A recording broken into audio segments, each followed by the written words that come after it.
somebody treating another person differently or poorly based on the way they look or their background or their like where they come from, with no justification without knowing the person. It is the belief that someone of another race is not as good or equal as your race.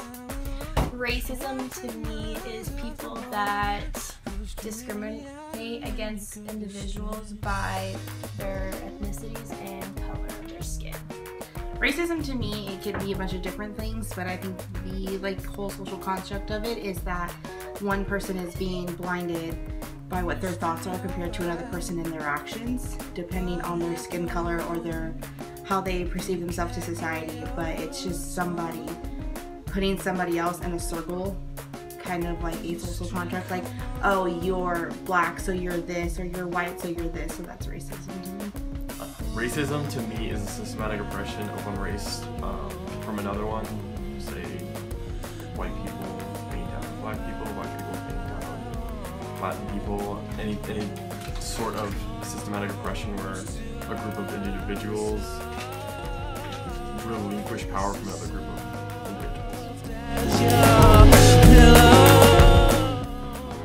Social, just based off the history in America of having segregation and the effects of that. You're born into the race that you are. Like, I was born white, you can be born black, you can be born Latina, that is born, but racism, you were taught. It is primarily people who want to judge others by the way that they look, and it's something where you're not definitely born. I think it's social because you are not born racist, because one, you don't know the term, two, you don't know the idea of racism, and you learn what racism is. It's kind of like a language. You don't know that you know how to speak English until you learn it. Well, you don't know racism until you know what it is. Or even sometimes you don't know what it is and then you realize it later on what you're doing. In the beginning, when the start of our history, it was biological because it was like the tribes would be like, don't mess with them, they're a boring tribe, we don't need to do anything like that. Over time, it became a social construct because people would, the entire African slave trade was pretty much built on the fact that white men believed black men worked better in the field and doing all sorts of things. So colonialism and imperialism made it into a social construct, whereas it was biological at first. Racism is still alive in America. I think as long as we have separation in the wage gap as well as in the workforce, there will always be some sort of racism. We still have a lot of racism and it's bad. Yes, granted, we made a lot of progression over the years, but there's still way more that needs to be done, and we're nowhere near getting it. Absolutely, racism is still alive. We deal with it every day, people. It's the simplest thing, like colorblind racism. Some people don't even realize that they're being racist when they're being racist. Racism in America is actually pretty bad. I wouldn't say that it's only just towards those in the minority, but also in the majority.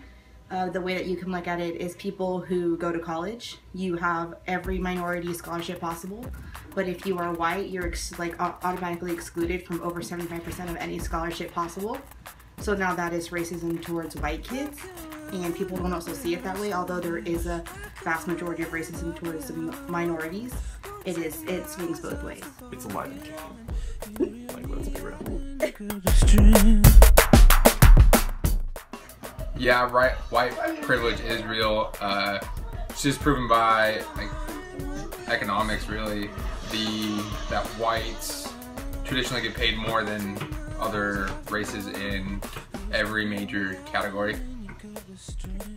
I think a lot of people still have the white privilege beliefs, even if you don't think you do. I think sometimes you're kind of raised in a certain situation where you're gonna lock your doors when you go past a certain neighborhood. And white people are still considered the majority. White privilege is real. Again, if you go back to schooling, white people do get a lot more. They're perceived as nicer, better, smarter people other than minorities. If you are Mexican, you're perceived as kind of dumb or stupid, you don't know the language, why are you here, you don't really know like any good jobs, and every CEO and every poster and every other thing is white and there's no minorities to it. If a white guy can go around in the middle of the night and not be stopped, even if he's like carrying guns and doing all this other stuff, and a black guy can go walk out in the middle of the night and be stopped and searched just because of suspicious activity when he's got nothing and he's just walking down the street, it's kind of bad. Not liking or putting someone down or giving them less opportunities based off what they I think it's forcing someone to do something that's against their religious beliefs or not allowing them to practice their religion. People discriminate against you for your religion. Maybe they don't approve, like, you know, a lot of people don't accept people for the religion that they chose or grew up with, and they discriminate. Discrimination is one religion against another that doesn't really understand or meet or want to understand what the other's views are. So it's like in any controversy, to make your controversy have any kind of major point, you have to realize the other sides of it. Religious discrimination is discriminating against someone simply based on their beliefs, not who they are as a character or as like a person. It's not allowing like a Muslim woman to wear her headpiece, hijab. Yeah, she's not allowed to wear her hijab simply because other people don't like it and they don't understand. So it's like they do understand better which ones. No, creationism should be taught to people who want to learn it, so religious families, and shouldn't be in public schools. Not in a public school because it's a separation of church and state, so you are taught the non-religious of science. I think so. I'm more on the creation of evolution, and I feel that people should learn both backgrounds than just being taught one way.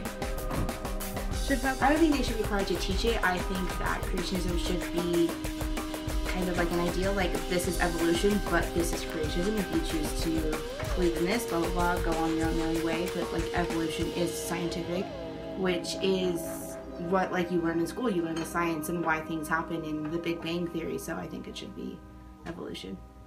Should public schools require? It depends on the type of school. I think if it were more of a public elementary school, they should teach more evolution, and if they go to like Sunday Bible school, they should teach creationism, whereas they should be taught whatever their religion believes, but in a public school it should be whatever history and science has its belief.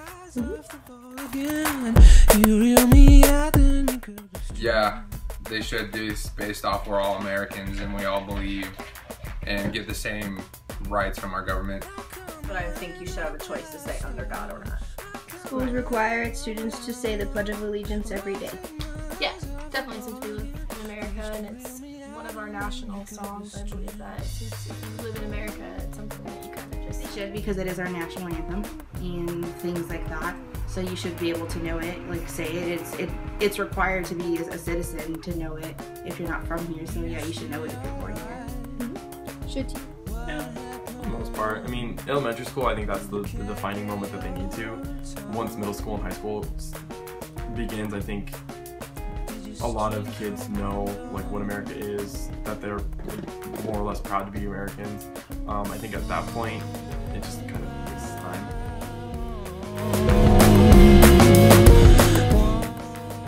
No, I don't think it really matters. That will only like add to discrimination in the workforce and all the negative effects that come with that. Only if they want them to know, or it's of an impending issue, like I need to not be at work today or school today because of a certain religious thing. I don't think it's necessary. I feel like a lot of people in this world that do discriminate against people for their religion, that it should be something that should not have to like matter. You should need to know what someone's religion is, unless it's like knowing like a certain holiday that that you won't be able to go to school for or go to work for, that your work should know that about. I think that teachers should know it of their students just to be mindful of what they're saying. Not as in a big way, but if they do miss a day, like specific religious holidays, they should know why, and they shouldn't be counted against for grade-wise if they miss one. Yes and no. If they're going to be missing school or like they're going to be inhibited by like any sort of teaching, they should know. But other than that, I mean, it's private information.